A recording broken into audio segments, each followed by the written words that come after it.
Democratic presidential field is already enormous, amusingly large, but it could get even bigger this week. The mayor of New York, Bill de Blasio, is considering a run. He can't run on his approval ratings or his personality. He needs something else. So today he held a rally in the entryway to Trump Tower to promote his own version of the Green New Deal. The central plank in his plan is the promise to take people's money if they don't obey him. Watch.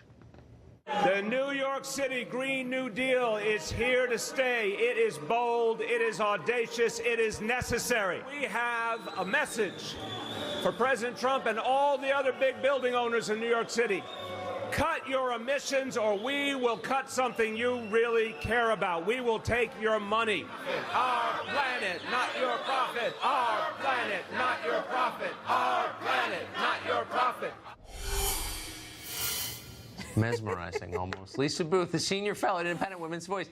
She joins us. Is this real, do you think? It is, shockingly. Well, and as you know, Tucker, Bill de Blasio right now is contemplating a 2020 run, and he told America that he will make a decision by the end of this week. And the funny thing is, he went to Trump Tower today, as you mentioned, to bring attention to some sweeping climate change regulations and legislative changes that New York City just made, which he hasn't signed into law yet, by the way, but also to take aim at President Trump, because President Trump owns 8 buildings that don't meet these standards that this new legislation set. So President Trump could end up facing about $2.1 million in fines if he doesn't meet these standards by 2030. But what happened is there were protesters, and so it really turned into an embarrassing circus for de Blasio, when you had protesters riding up and down with signs saying, "Worst mayor ever," blasting music, heckling him, and when pressed, he couldn't name other landlords that had, these sort of high emissions outside of President Trump. So what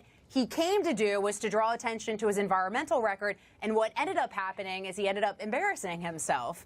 Yeah, he's always hamstrung by low IQ. It's a recurring problem for him. Lisa Booth, thank you so much. Good luck in New York.